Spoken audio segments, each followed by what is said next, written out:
Hello students, यदि आप इलाहाबाद विश्वविद्यालय में नॉन सब्जेक्ट से एडमिशन लेना चाहते हैं तो यह वीडियो आपके लिए काफ़ी इंपॉर्टेंट होने वाली है। चूँकि हम इस वीडियो में जानेंगे कि आप इलाहाबाद विश्वविद्यालय में नॉन सब्जेक्ट से एडमिशन कैसे ले सकते हैं, उसके कंप्लीट प्रोसेस के बारे में बात करेंगे और आपका टेस्ट पैटर्न क्या होने वाला है, किन किन सब्जेक्ट से आप एडमिशन ले सकते हैं नॉन सब्जेक्ट से इलाहाबाद विश्वविद्यालय में।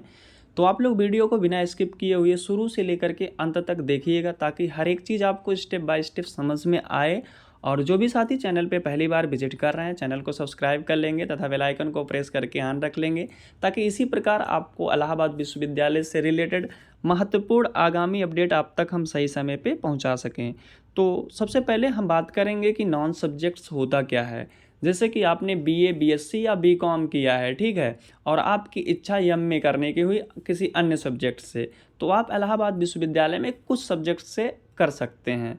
तो एक एग्जांपल लेते हैं कि मान लेते हैं आपने बीएससी किया हुआ है और बीएससी में लास्ट ईयर में आपको 2 सब्जेक्ट्स पढ़ने होते हैं जो कि प्रोग्राम कोर्स के अंतर्गत आते हैं, जैसा कि इलाहाबाद विश्वविद्यालय और कुछ स्टेट यूनिवर्सिटीज़ में इसका जो है दिया गया है प्रावधान।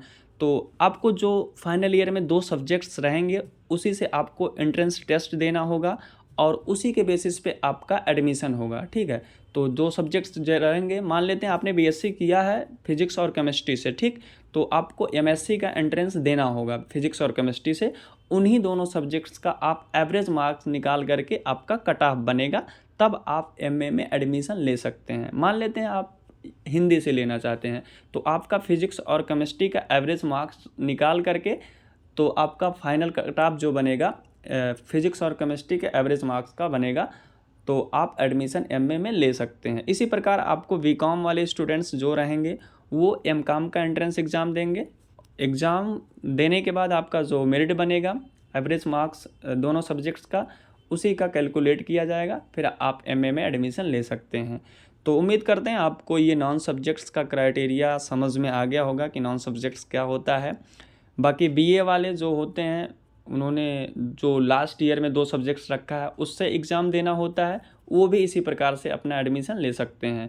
बाकी आगे बात कर लेते हैं, आइए, कि आप किन किन सब्जेक्ट्स से एडमिशन ले सकते हैं नॉन सब्जेक्ट्स में। सभी सब्जेक्ट्स में नहीं अवेलेबल है, ठीक है। तो देखिए, आपका जो MA ancient history, provision of non subject candidate ancient history से कर सकते हैं, इकोनॉमिक्स से कर सकते हैं, इंग्लिश लिटरेचर से कर सकते हैं, इंग्लिश लैंग्वेज से कर सकते हैं, हिंदी से कर सकते हैं, मेडिवल एंड मॉडर्न हिस्ट्री से कर सकते हैं। तो यहाँ पर देखिए, जो आपका provision of non subject candidate है, यहाँ यस दिया हुआ है, ठीक है। जो यस सब्जेक्ट्स करके दिया हुआ है उसी से आप कर सकते हैं।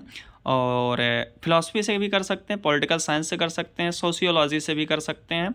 इसी प्रकार आपका जो कोर्स अवेलेबल है नेचुरल साइंस, ये आपका botany, chemistry, computer science, physics, zoology में नहीं है, और आप इसमें साइकोलॉजी में कर सकते हैं। और क्या बोलते हैं, नीचे आ जाइए। इसी प्रकार से आपका जब ये क्या बोलते हैं ब्राउज़र जारी किया जाएगा, प्रेस रिलीज़, तो उसी में स्पष्ट रूप से दिया रहेगा कि किन किन सब्जेक्ट से आप अप्लाई कर सकते हैं।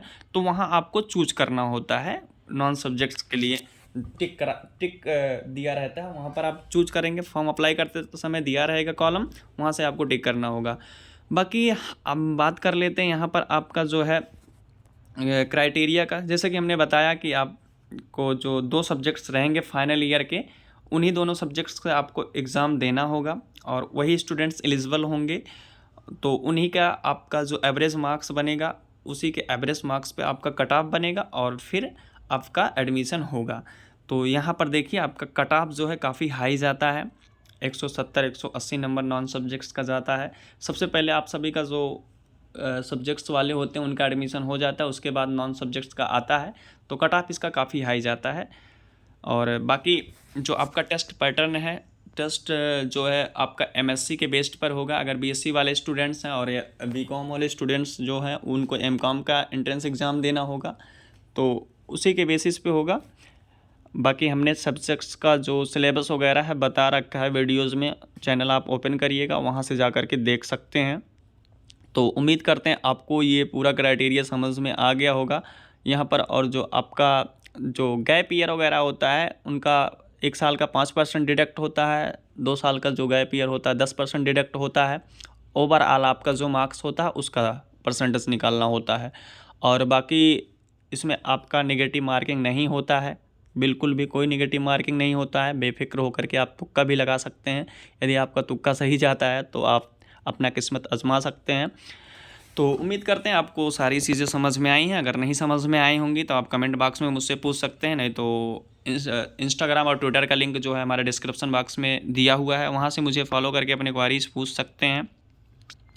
तो कोई भी अन्य डाउट होगा आप कमेंट बॉक्स में ज़रूर पूछिएगा। यदि आप ज़्यादा अपडेट पाना चाहते हैं, हमारे डिस्क्रिप्शन बॉक्स में टेलीग्राम का लिंक भी दिया हुआ है, वहाँ से आप जा करके ज्वाइन कर सकते हैं और इलाहाबाद विश्वविद्यालय से रिलेटेड अपडेट डेली बेसिस पर पा सकते हैं। और देखिए यहाँ पर एक बार हम टेस्ट पैटर्न की बात कर लेते हैं। 300 मार्क्स का आपका होता है, 150 मल्टीपल चॉइस क्वेश्चंस होते हैं। आपके 50 क्वेश्चंस जो होते हैं जीके जीएस, जनरल अवेयरनेस और जनरल हिंदी, लॉजिकल रीजनिंग और मेंटल एबिलिटी के होते हैं। और सभी के जो करेक्ट आंसर होते हैं आपको 2 मार्क्स दिए जाते हैं। बाकी आपके ये 50-50 क्वेश्चंस रहेंगे। दो सब्जेक्ट्स बताए हों कंसर्न सब्जेक्ट्स, तो वहाँ से आप 50-50 100 क्वेश्चन ये हो जाएगा और 50 क्वेश्चंस आपके जीके जीएस का हो जाएगा। इसी प्रकार आपके 150 क्वेश्चंस आएंगे, 300 मार्क्स के रहेंगे। कट ऑफ जो है आपका 170 प्लस ही रहेगा नॉन सब्जेक्ट्स का, मान के चलिए। और जो आपका एग्जामिनेशन होगा वो ऑनलाइन ऑफलाइन दोनों मोड में होता है, ठीक है।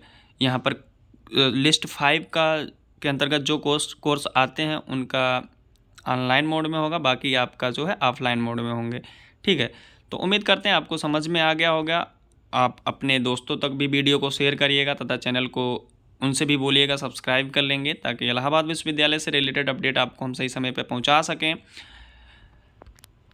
तो फिलहाल अभी तक के लिए इतना ही, मिलते हैं नए अपडेट के साथ। तब तक के लिए जय हिंद, धन्यवाद आप सभी का।